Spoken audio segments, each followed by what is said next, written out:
नमस्कार, मैं हूँ रेशमा जायसवाल हमारे न्यूज़ चैनल नेशन नेटवर्क 24 में। जैसा कि आप सबको पता है कि देश में बड़ा गंभीर मुद्दा चल रहा है इस समय। राघव चड्ढा के साथ आम आदमी पार्टी के 6 अन्य सदस्यों ने बीजेपी ज्वाइन कर ली है। तो कानून की जो पेचीदगियाँ हैं उसको किस तरह से कानून उनको लेकर देखता है और उसके ऊपर क्या हो सकता है, आज हमारे साथ मौजूद हैं A.K. वाजपेयी जी। आप कैसे हैं? Thank you. A.K. Vajpayee ji जो कि पिछले 40 सालों से वकालत कर रहे हैं और लगातार सफलता की ओर बढ़ रही हैं। सुप्रीम कोर्ट के एडवोकेट हैं और राजनीतिक विशेषज्ञ भी हैं। और हमारे साथ हैं आप हिमांशु उपाध्याय जी जो कि देश के अंदर अलग अलग कोर्ट्स में जाकर आपने लगातार जो केसेस किए हैं उसमें जीत हासिल की है और सुप्रीम कोर्ट के अंदर वकालत भी कर रहे हैं। कैसे हैं? तो आज हमारे साथ आम आदमी पार्टी के 7 सदस्यों को लेकर जिन्होंने बीजेपी ज्वाइन किया उसके ऊपर हम कानून की कुछ पेचीदगियां हैं उनको जानेंगे A.K. वाजपेयी जी से। तो आइए चलते हैं, बातों का सिलसिला जारी करते हैं। तो आज हमारा एक सवाल है आपसे वाजपेयी जी, आप यह बताइए कि आम आदमी पार्टी के 7 सदस्य राज्यसभा में चले गए हैं, जो कि बीजेपी में चले गए हैं, उनकी सदस्यता जाएगी या कि रहेगी? देखिए रेशमा जी, ये तो बड़ा गंभीर सवाल है। सदस्यता रहेगी या जाएगी, ये कानून की पेचीदगियों में फंसने वाला है, ऐसा हमें लगता है जी। देखो, हुआ क्या है कि 7 मेंबर ऑफ पार्लियामेंट जो राज्यसभा के मेंबर हैं आम आदमी पार्टी के, उन्होंने बीजेपी ज्वाइन कर ली है। और बीजेपी ज्वाइन करने का मतलब ये हुआ कि जो राज्यसभा के चेयरमैन साहब हैं उन्होंने उसकी इजाज़त दे दी है।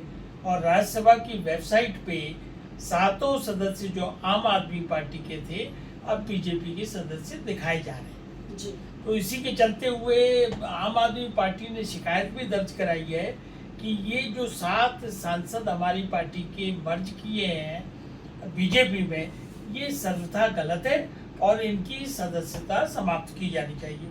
कानून बड़ा क्लियर है जी। और सुप्रीम कोर्ट की जो जजमेंट आई है 2023 में शिवसेना वाले केस में, उन्होंने पिक्चर पूरी तरीके से साफ कर दी है। एक्चुअली क्या है कि एंटी डिफेक्शन एक्ट एक बना था, ये उसमें बार बार अमेंडमेंट होते रहे। पहले ये था कि 1/3 मेंबर अगर स्प्लिट करते हैं तो उनकी सदस्यता नहीं जाएगी, फिर उसको बढ़ा के 2/3 कर दिया जाए।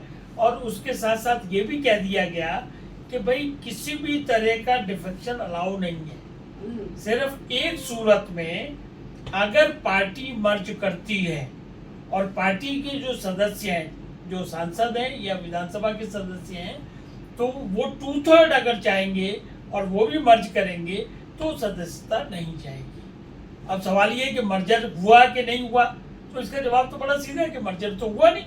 आम आदमी पार्टी ने शिकायत कर दी। तो ऐसे में क्या होगा सर, अगर ये मर्ज ही नहीं हुआ तो फिर, और ये बीजेपी में भी चले गए हैं, तो ऐसे में कानून की जो पेचीदगियां हैं, जो कानून क्या कहता है आपके साथ? भाई कानून तो बड़ा साफ है, इसमें पिछली नतीजे भी हैं और लेटेस्ट मैंने जैसे अभी बताया शिवसेना का केस है, उसमें ये है कि पहले पार्टी मर्ज होगी।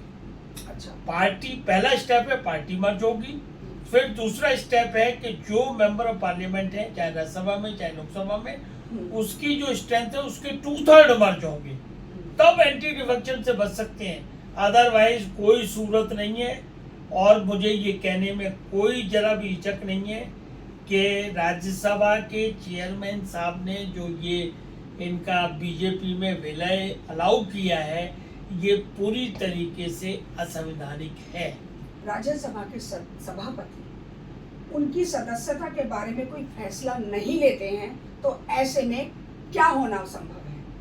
राज्यसभा के सभापति अगर इस मामले में कोई फैसला नहीं लेते हैं, जैसा कि भाजपा भी यही चाहती है कि राज्यसभा के सभापति इसमें कोई फैसला न लें। और आप जो बहुत सारे जजमेंट्स हुए हैं सुप्रीम कोर्ट के, उसमें आप time and again supreme court ने भी एहसास किया है कि जनरली या तो स्टेट में जो जो स्पीकर होता है वो, या फिर इस जगह पे सभापति महोदय हैं, वो इन सब मामलों को लंबित रखता है अपने पास में। लंबित रखने का उसके पास एक रीज़न होता है। वो लंबित रखने का मतलब उसको प्रोस एंड कॉन दोनों कह सकते हैं लंबित रखने का उसका एक वन ऑफ द रीज़न ये भी होता है कि वो ये चाहता है कि पूरी तरह सुनिश्चित करे, लीगल एडवाइस ले लोगों से और उसके बाद जाके उसको फैसला दे। परंतु कोर्ट ने ये पाया है कि कहीं ना कहीं इस फैसलों का जल्दी से जल्दी डिस्पोजल होना चाहिए, जल्दी से जल्दी निरस्त होने चाहिए इस मामलों में। और अगर वाजपेयी जी, अगर सभापति, राज्यसभा के सभापति इसमें कोई फैसला नहीं ले पाते हैं, कोई डिसाइड नहीं कर पाते हैं, तो ऐसी सिचुएशन में क्या लॉ है?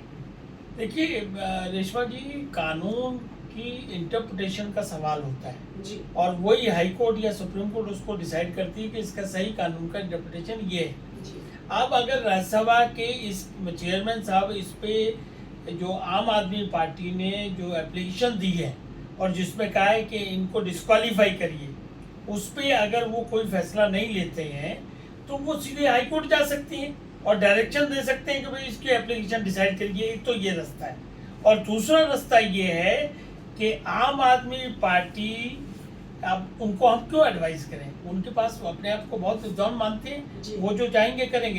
लेकिन कानून की स्थिति ये है कि अगर वो चाहें तो जो राज्यसभा के चेयरमैन ने बीजेपी में मर्ज दिखा दिया है उसको चैलेंज करना चाहिए उनको। अब वो चैलेंज करेंगे नहीं करेंगे वो उनके ऊपर है, उस पर हम क्या राय दें।